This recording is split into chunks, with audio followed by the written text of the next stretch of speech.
Comment Gargantua quitta la ville de Paris pour secourir son pays et comment Gymnaste rencontra les ennemis. Chapitre 34. Au même moment, Gargantua, qui était sorti de Paris, sitôt lut la lettre de son père, arrivant sur sa grande jument, avait déjà passé le pont de la Nonain avec Ponocrate, Gymnaste, Eudémon qui avait pris des chevaux de poste pour le suivre. Le reste de sa suite venait par étapes normales en apportant tous ses livres et son attirail philosophique.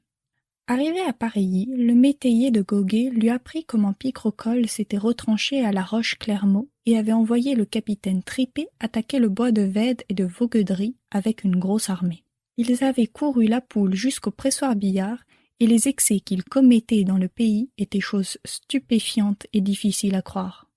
Si bien qu'il prit peur et qu'il ne savait que dire ni que faire. Mais Ponocrate lui conseilla d'aller vers le seigneur de la Vauguillon, qui depuis toujours avait été leur ami et allié. Ils seraient par lui mieux renseignés de tous les événements. C'est ce qu'ils firent aussitôt, et ils le trouvèrent bien disposé à les secourir. Et il eut idée d'envoyer un de ses hommes pour reconnaître le pays et savoir la situation des ennemis, afin de prendre des mesures en fonction des circonstances présentes. Gymnaste s'offrit pour y aller, mais on décida qu'il valait mieux qu'il emmène avec lui quelqu'un qui connût les chemins, les détours et les rivières du secteur. Il partit donc avec Prelingant, écuyer de Vauguillon, et sans bruit, ils observèrent de tous côtés. Pendant ce temps, Gargantua se refit et se restaura un peu avec ses gens. Il fit donner un picotin d'avoine à sa jument, c'est-à-dire 74 muids et 3 boisseaux. Gymnaste et son compagnon chevauchèrent si bien qu'ils rencontrèrent les ennemis tout éparpillés et en désordre, pillant et dérobant tout ce qu'ils pouvaient. Et du plus loin qu'ils l'aperçurent, ils lui coururent sus en foule pour le destrousser. Alors il leur cria « Messieurs, je suis un pauvre diable. Je vous demande d'avoir pitié de moi, j'ai encore un vague écu, nous le boirons, car c'est de l'or potable, et ce cheval que voici sera vendu pour payer ma bienvenue. Cela fait, prenez-moi avec vous, car jamais nul homme ne sut mieux prendre, larder, rôtir, apprêter et même par Dieu démembrer et assaisonner une poule que moi qui suis là. Et pour payer mon étrenne, je bois à tous les bons compagnons. » Alors il découvrit sa gourde et, sans mettre le nez dedans, buvait assez honnêtement.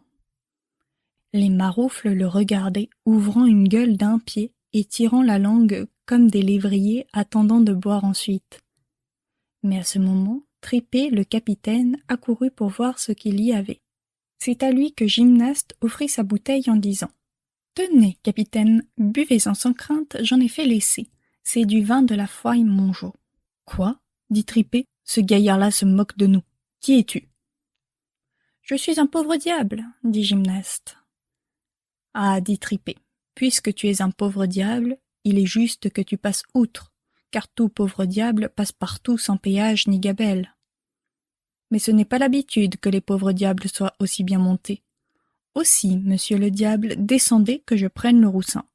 Et s'il ne me porte pas bien, c'est vous, maître diable, qui me porterez, car j'aime assez qu'un tel diable m'emporte. »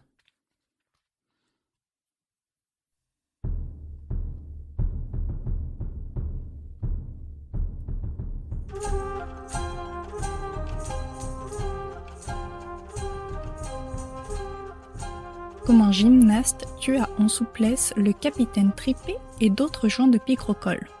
Chapitre 35. À ces mots, certains d'entre eux commencèrent à être effrayés, et ils se signaient à toutes mains, pensant que c'était un diable déguisé. Et l'un d'entre eux, nommé Bonjean, capitaine des Francs-Taupins, tira son livre d'heures de sa braguette et cria assez fort. « Dieu est saint, si tu es de Dieu, parle, si tu es de l'autre, va-t'en !» Mais il ne s'en allait pas.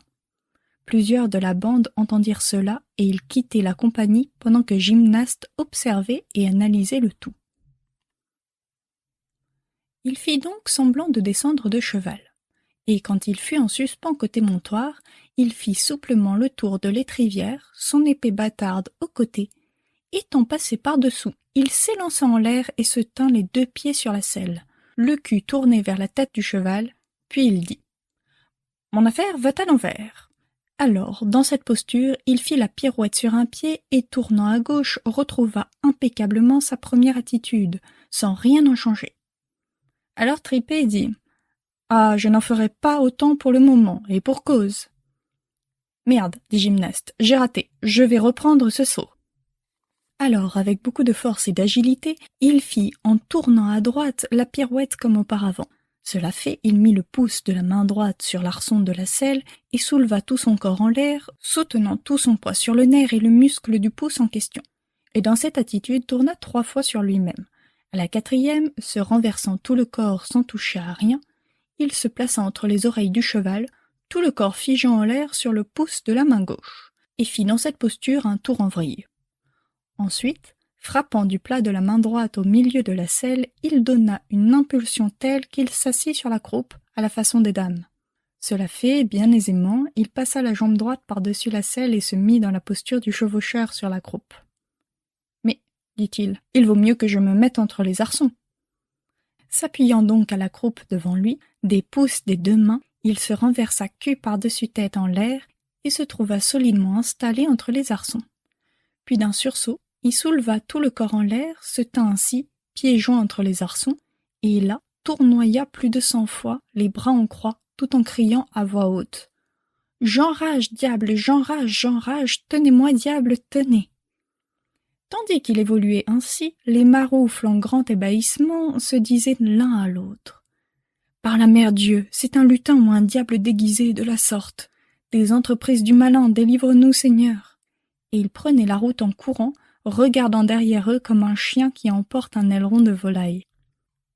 Alors Gymnaste, voyant son avantage, descend de cheval, dégaine son épée, et à grands coups chargea les plus faraud, qu'il renversait en gros tas, blessé, défait, meurtri, sans que nul ne lui résistât à la pensée que c'était là un diable affamé, tant à cause des merveilleuses acrobaties qu'il avait faites, qu'à cause des propos tenus par Tripet qu'il avait appelé pauvre diable. Seul Tripet voulut par traîtrise lui fendre la cervelle d'un coup de son épée de lance-quenet. Mais comme il était bien casqué, il ne sentit que le poids du coup, et, se retournant brusquement, il estoqua ledit Tripet, et pendant que celui-ci se couvrait en haut, il lui tailla d'un seul coup l'estomac, le côlon et la moitié du foie, ce qui le fit tomber sur le sol, et il rendit en tombant plus de 4 potées de soupe et l'âme mêlée à la soupe. Sur ce, Gymnaste se retire, pensant qu'il ne faut jamais persister à tenter le hasard jusqu'à ce que le vent tourne, et que tout chevalier se doit de traiter sa bonne fortune avec discernement, sans la violenter ni en abuser.